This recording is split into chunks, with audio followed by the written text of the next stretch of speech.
जय श्री सीताराम, जय श्री बालाजी महाराज। प्रिय भक्तों, आप सभी को मेरा सादर नमस्कार। प्रिय भक्तों, आप सभी को प्रभु श्री हनुमान जी महाराज का एक ऐसा चमत्कारी व सिद्ध मंत्र के बारे में बताने जा रही हूँ, जिसे आप सच्चे मन से 108 बार या 51 बार सुनकर अपने जीवन की सभी परेशानियों से मुक्ति पा सकते हैं। जीवन के सभी दुख दर्द, रोग भय, संकट व अंधकार दूर कर सकते हैं। साथ ही अपनी बड़ी से बड़ी इच्छा व अभिलाषा प्रभु जी से पूरी करवा सकते हैं। प्रिय भक्तों, धर्म ग्रंथों के अनुसार बताया गया है कि कोई भक्त प्रभु जी को स्त्री हो या पुरुष इस महाशक्तिशाली मंत्र का या किसी भी एक मंत्र अथवा चौपाई का निरंतर 108 बार जाप करता है या फिर सच्चे मन से प्रभु जी का ध्यान करते हुए पूरा सुन भी लेता है, तो उसे तुरंत ही चमत्कार देखने को मिलता है। कुछ ही समय में उसे प्रभाव दिखने लगता है। उसकी बड़ी से बड़ी इच्छा व मनोकामना पूरी हो जाती है। प्रिय भक्तों, इस महाशक्तिशाली मंत्र के प्रभाव से भक्तों का विवेक जागृत होता है, रोगों का शमन होता है, ज्ञान दृष्टि का विकास होता है और शत्रुओं का शमन होता है। साथ ही जीवन की सभी प्रकार के रोग भय, संकट व अंधकार मिट जाता है। साथ ही बड़ी से बड़ी इच्छा व अभिलाषा भी पूरी हो जाती है। प्रिय भक्तों, मान्यता है कि प्रभु श्री हनुमान जी महाराज का जो भक्त सच्चे मन से उनका ध्यान करके किसी भी मंत्र व चौपाई का निरंतर जप करता है या पूरा सुन भी लेता है, तो उसके जीवन में बड़ी से बड़ी विपत्ति व मुसीबत टल जाती है और बहुत दिनों से रुका हुआ कार्य व कठिन से कठिन कार्य बहुत ही आसानी से व तरक्की के साथ सिद्ध हो जाता है। साथ ही बड़ी से बड़ी दुर्भाग्य भी सौभाग्य में बदल जाता है। प्रिय भक्तों, आइए इस महाशक्तिशाली मंत्र को सुनते हैं। यदि आपके पास समय है तो सुबह उठकर प्रभु श्री हनुमान चालीसा का पाठ करें, जिससे आपको तुरंत ही प्रभाव दिखने लगेगा। प्रभु श्री हनुमान जी महाराज की असीम कृपा बनी रहेगी। प्रिय भक्तों, इस मंत्र को पूरा सुनने से पहले आप सभी भक्तों से निवेदन है, यदि आप चैनल पर नए हैं तो चैनल को सब्सक्राइब करके कमेंट में जय श्री राम, जय बालाजी महाराज लिखकर अपनी हाजिरी जरूर लगा दें। प्रिय भक्तों, यह महाशक्तिशाली व सिद्ध मंत्र पूरा सुनने का प्रयास करें। ये सिद्ध मंत्र है। ओम नमो हनुमते रुद्रावताराय आध्यात्मकाधिदेविकाधि भौतिकतापत्रय निवारणाय रामदूताय स्वाहा। ओम नमो हनुमते रुद्रावताराय आध्यात्मकाधिदेविकाधि भौतिकतापत्रय निवारणाय रामदूताय स्वाहा। ओम नमो हनुमते रुद्रावताराय आध्यात्मकाधिदेविकाधि भौतिकतापत्रय निवारणाय रामदूताय स्वाहा। ओम नमो हनुमते रुद्रावताराय आध्यात्मकाधिदेविकाधि भौतिकतापत्रय निवारणाय रामदूताय स्वाहा। ओम नमो हनुमते रुद्रावताराय आध्यात्मकाधिदेविकाधि भौतिकतापत्रय निवारणाय रामदूताय स्वाहा। ओम नमो हनुमते रुद्रावताराय आध्यात्मकाधिदेविकाधि भौतिकतापत्रय निवारणाय रामदूताय स्वाहा। ओम नमो हनुमते रुद्रावताराय आध्यात्मकाधिदेविकाधि भौतिकतापत्रय निवारणाय रामदूताय स्वाहा। ओम नमो हनुमते रुद्रावताराय आध्यात्मकाधिदेविकाधि भौतिकतापत्रय निवारणाय रामदूताय स्वाहा। ओम नमो हनुमते रुद्रावताराय आध्यात्मकाधिदेविकाधि भौतिकतापत्रय निवारणाय रामदूताय स्वाहा। ओम नमो हनुमते रुद्रावताराय आध्यात्मकाधिदेविकाधि भौतिकतापत्रय निवारणाय रामदूताय स्वाहा।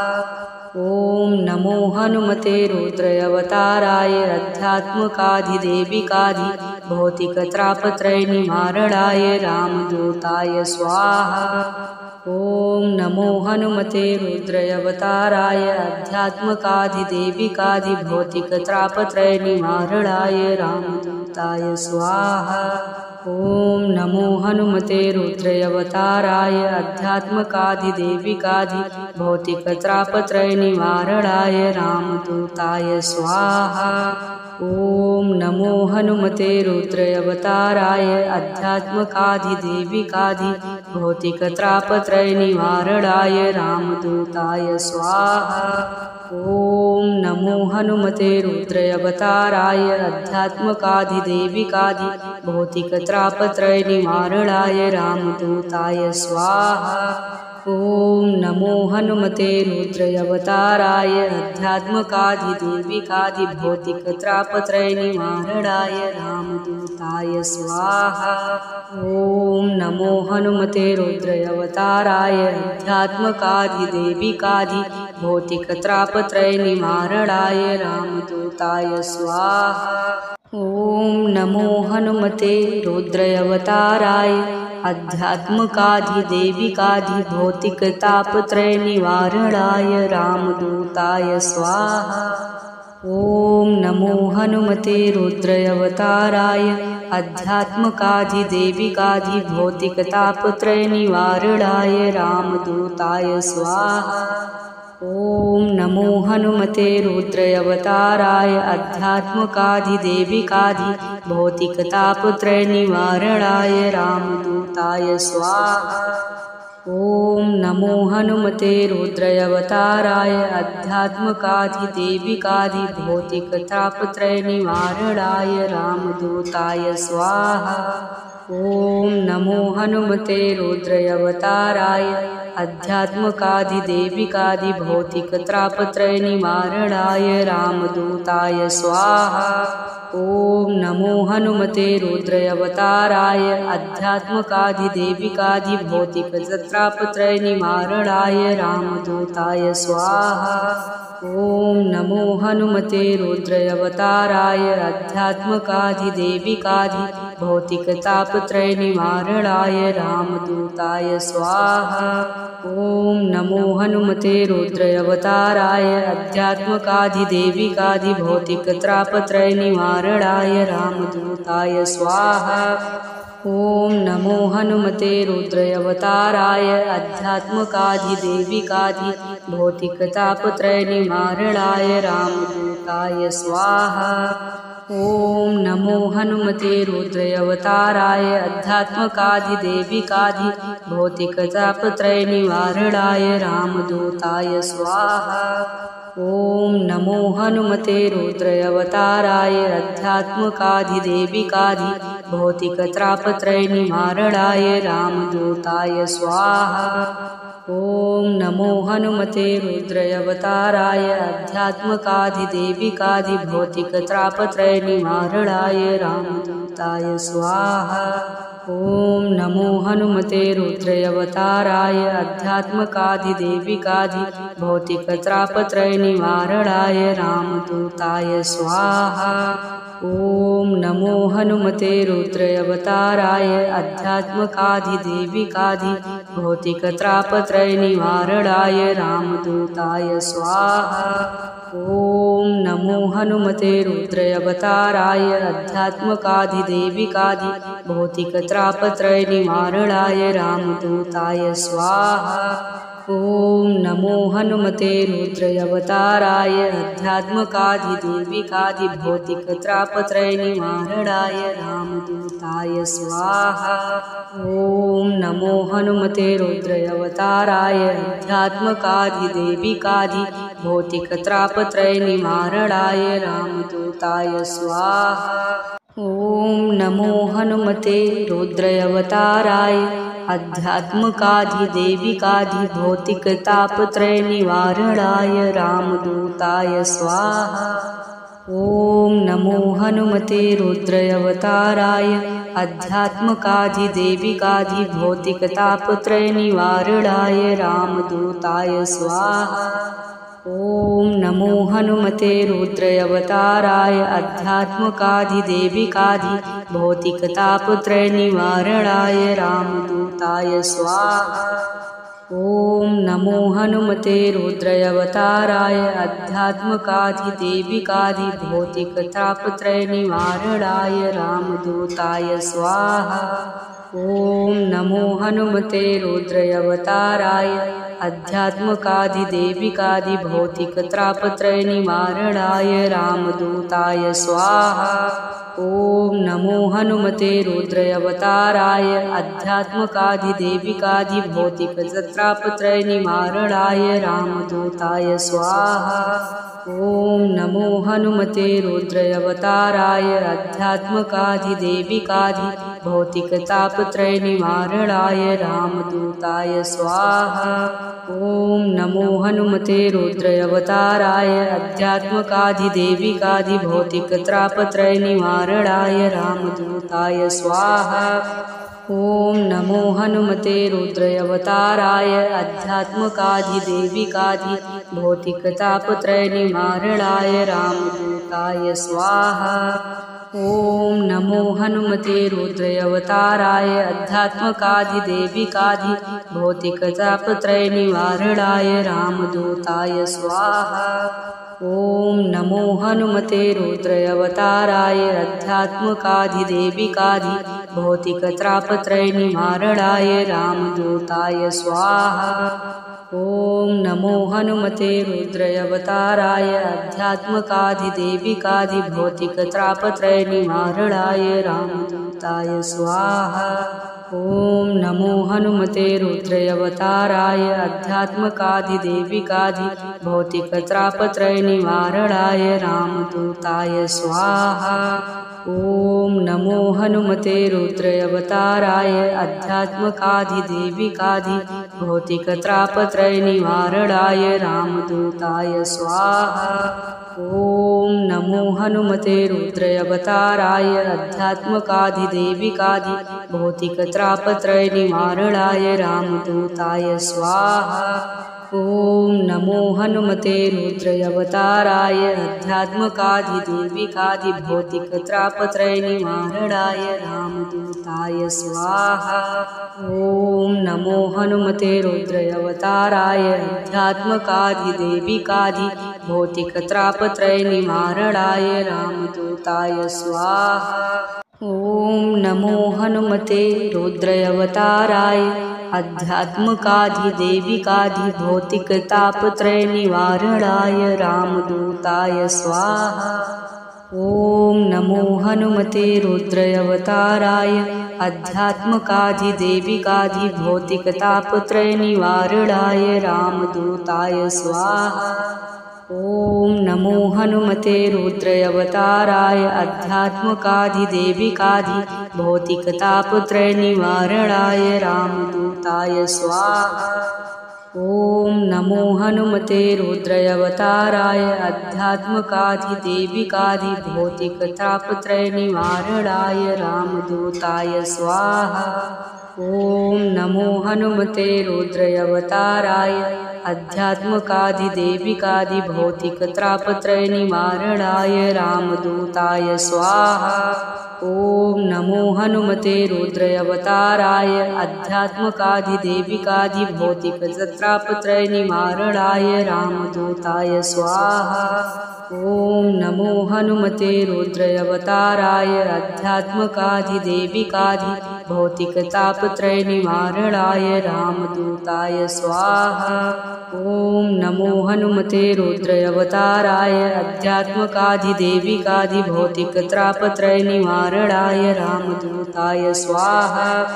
ॐ नमो हनुमते रुद्रावताराय आध्यात्मकाधिदेविकाधिभौतिकतापत्रयनिवारणाय रामदूताय स्वाहा। ॐ नमो हनुमते रुद्रावताराय आध्यात्मकाधिदेविकाधिभौतिकतापत्रयनिवारणाय रामदूताय स्वाहा।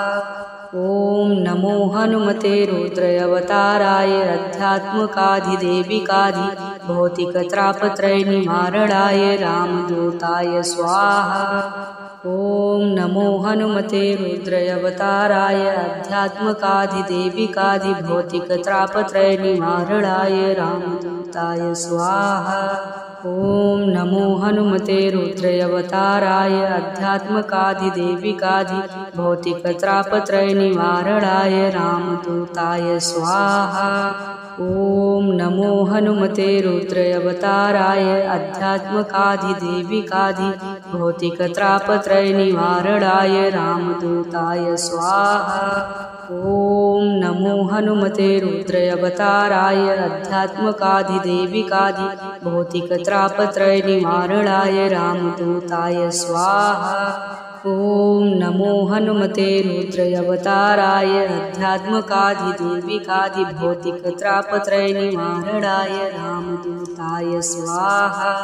ॐ नमो हनुमते रुद्रावताराय आध्यात्मकाधिदेविकाधि भौतिकत्रापत्रयनिवारणाय रामदूताय स्वाहा।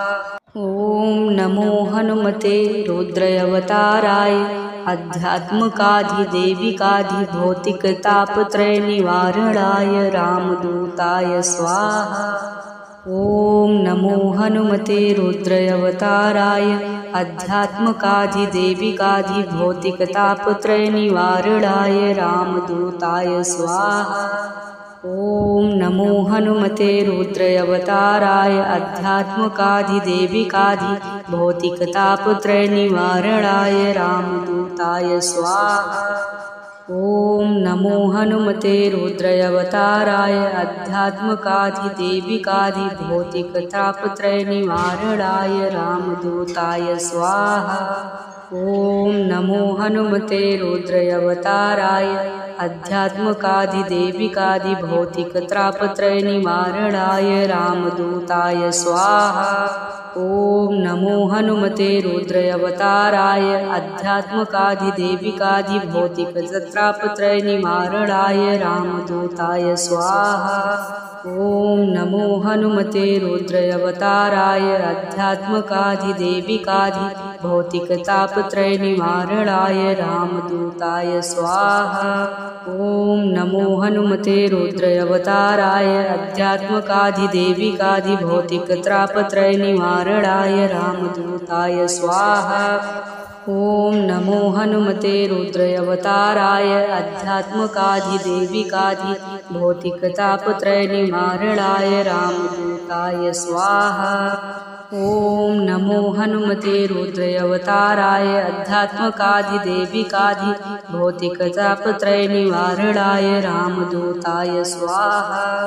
ॐ नमो हनुमते रुद्रावताराय आध्यात्मकाधिदेविकाधि भौतिकत्रापत्रयनिवारणाय रामदूताय स्वाहा। ॐ नमो हनुमते रुद्रावताराय आध्यात्मकाधिदेविकाधि भौतिकत्रापत्रयनिवारणाय रामदूताय स्वाहा। ॐ नमो हनुमते रुद्रावताराय आध्यात्मकाधिदेविकाधि भौतिकत्रापत्रयनिवारणाय रामदूताय स्वाहा। ॐ नमो हनुमते रुद्रावताराय आध्यात्मकाधिदेविकाधि भौतिकत्रापत्रयनिवारणाय रामदूताय स्वाहा। ॐ नमो हनुमते रुद्रावताराय आध्यात्मकाधिदेविकाधि भौतिकत्रापत्रयनिवारणाय रामदूताय स्वाहा। ॐ नमो हनुमते रुद्रावताराय आध्यात्मकाधिदेविकाधि भौतिकत्रापत्रयनिवारणाय रामदूताय स्वाहा। ॐ नमो हनुमते रुद्रावताराय आध्यात्मकाधिदेविकाधि भौतिकत्रापत्रयनिवारणाय रामदूताय स्वाहा। ॐ नमो हनुमते रुद्रावताराय आध्यात्मकाधिदेविकाधि भौतिकतापत्रयनिवारणाय रामदूताय स्वाहा। ॐ नमो हनुमते रुद्रावताराय आध्यात्मकाधिदेविकाधि भौतिकतापत्रयनिवारणाय रामदूताय स्वाहा। ॐ नमो हनुमते रुद्रावताराय आध्यात्मकाधिदेविकाधि भौतिकतापत्रयनिवारणाय रामदूताय स्वाहा। ॐ नमो हनुमते रुद्रावताराय आध्यात्मकाधिदेविकाधिभौतिकतापत्रयनिवारणाय रामदूताय स्वाहा। ॐ नमो हनुमते रुद्रावताराय आध्यात्मकाधिदेविकाधिभौतिकतापत्रयनिवारणाय रामदूताय स्वाहा। ॐ नमो हनुमते रुद्रावताराय आध्यात्मकाधिदेविकाधिभौतिकतापत्रयनिवारणाय रामदूताय स्वाहा। ॐ नमो हनुमते रुद्रावताराय आध्यात्मकाधिदेविकाधिभौतिकतापत्रयनिवारणाय रामदूताय स्वाहा। ॐ नमो हनुमते रुद्रावताराय आध्यात्मकाधिदेविकाधिभौतिकतापत्रयनिवारणाय रामदूताय स्वाहा। ॐ नमो हनुमते रुद्रावताराय आध्यात्मकाधिदेविकाधिभौतिकतापत्रयनिवारणाय रामदूताय स्वाहा। ॐ नमो हनुमते रुद्रावताराय आध्यात्मकाधिदेविकाधिभौतिकतापत्रयनिवारणाय रामदूताय स्वाहा। ॐ नमो हनुमते रुद्रावताराय आध्यात्मकाधिदेविकाधिभौतिकतापत्रयनिवारणाय रामदूताय स्वाहा। ॐ नमो हनुमते रुद्रावताराय आध्यात्मकाधिदेविकाधिभौतिकतापत्रयनिवारणाय रामदूताय स्वाहा। ॐ नमो हनुमते रुद्रावताराय आध्यात्मकाधिदेविकाधिभौतिकतापत्रयनिवारणाय रामदूताय स्वाहा। ॐ नमो हनुमते रुद्रावताराय आध्यात्मकाधिदेविकाधिभौतिकतापत्रयनिवारणाय रामदूताय स्वाहा। ॐ नमो हनुमते रुद्रावताराय आध्यात्मकाधिदेविकाधिभौतिकतापत्रयनिवारणाय रामदूताय स्वाहा। ॐ नमो हनुमते रुद्रावताराय आध्यात्मकाधिदेविकाधिभौतिकतापत्रयनिवारणाय रामदूताय स्वाहा। ॐ नमो हनुमते रुद्रावताराय आध्यात्मकाधिदेविकाधिभौतिकतापत्रयनिवारणाय रामदूताय स्वाहा। ॐ नमो हनुमते रुद्रावताराय आध्यात्मकाधिदेविकाधिभौतिकतापत्रयनिवारणाय रामदूताय स्वाहा। ॐ नमो हनुमते रुद्रावताराय आध्यात्मकाधिदेविकाधिभौतिकतापत्रयनिवारणाय रामदूताय स्वाहा।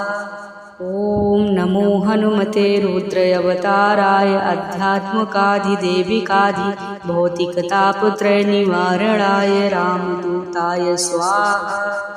ॐ नमो हनुमते रुद्रावताराय आध्यात्मकाधिदेविकाधिभौतिकतापत्रयनिवारणाय रामदूताय स्वाहा।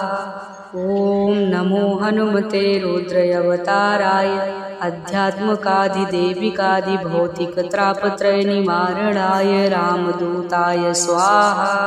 ॐ नमो हनुमते रुद्रावताराय आध्यात्मकाधिदेविकाधिभौतिकतापत्रयनिवारणाय रामदूताय स्वाहा। ॐ नमो हनुमते रुद्रावताराय आध्यात्मकाधिदेविकाधिभौतिकतापत्रयनिवारणाय रामदूताय स्वाहा। ॐ नमो हनुमते रुद्रावताराय आध्यात्मकाधिदेविकाधिभौतिकतापत्रयनिवारणाय रामदूताय स्वाहा। ॐ नमो हनुमते रुद्रावताराय आध्यात्मकाधिदेविकाधिभौतिकतापत्रयनिवारणाय रामदूताय स्वाहा।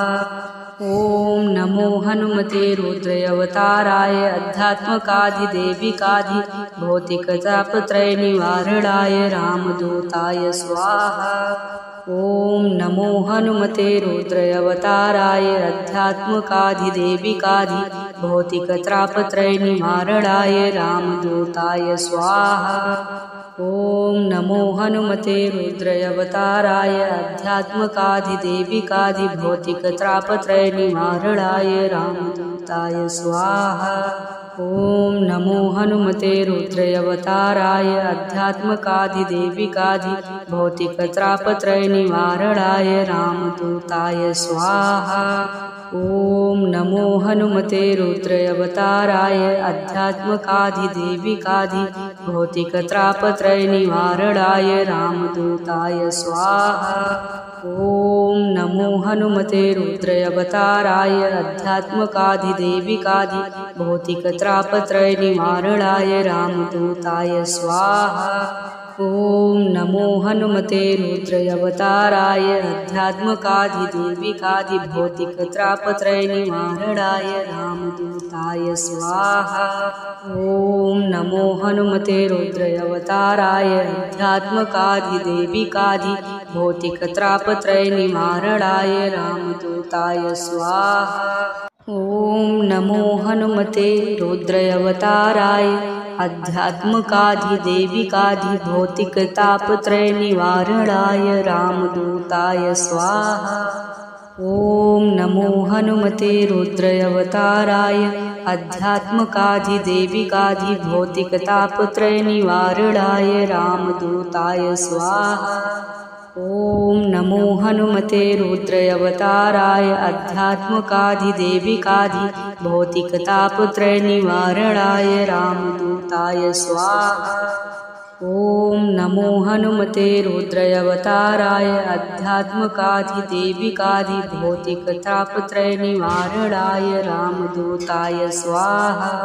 ॐ नमो हनुमते रुद्रावताराय अध्यात्मकाधिदेविकाधि भौतिकत्रापत्रयनिवारणाय रामदूताय स्वाहा। ॐ नमो हनुमते रुद्रावताराय अध्यात्मकाधिदेविकाधि भौतिकत्रापत्रयनिवारणाय रामदूताय स्वाहा। ॐ नमो हनुमते रुद्रावताराय अध्यात्मकाधिदेविकाधि भौतिकतापत्रयनिवारणाय रामदूताय स्वाहा। ॐ नमो हनुमते रुद्रावताराय अध्यात्मकाधिदेविकाधि भौतिकत्रापत्रयनिवारणाय रामदूताय स्वाहा। ॐ नमो हनुमते रुद्रावताराय अध्यात्मकाधिदेविकाधि भौतिकतापत्रयनिवारणाय रामदूताय स्वाहा। ॐ नमो हनुमते रुद्रावताराय अध्यात्मकाधिदेविकाधि भौतिकतापत्रयनिवारणाय रामदूताय स्वाहा। ॐ नमो हनुमते रुद्रावताराय अध्यात्मकाधिदेविकाधि भौतिकत्रापत्रयनिवारणाय रामदूताय स्वाहा। ॐ नमो हनुमते रुद्रावताराय अध्यात्मकाधिदेविकाधि भौतिकत्रापत्रयनिवारणाय रामदूताय स्वाहा। ॐ नमो हनुमते रुद्रावताराय अध्यात्मकाधिदेविकाधि भौतिकत्रापत्रयनिवारणाय रामदूताय स्वाहा। ॐ नमो हनुमते रुद्रावताराय अध्यात्मकाधिदेविकाधि भौतिकत्रापत्रयनिवारणाय रामदूताय स्वाहा।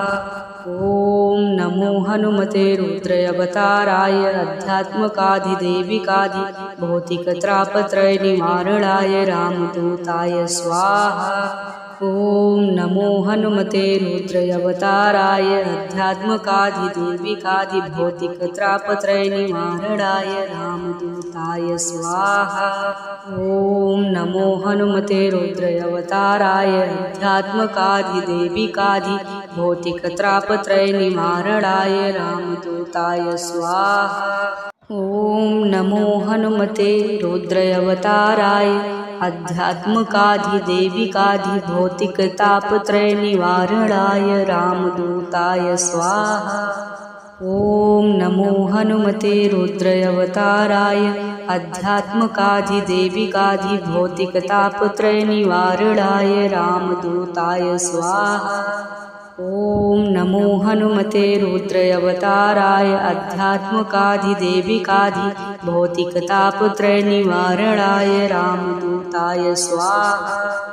ॐ नमो हनुमते रुद्रावताराय आध्यात्मकाधिदेविकाधिभौतिकतापत्रयनिवारणाय रामदूताय स्वाहा।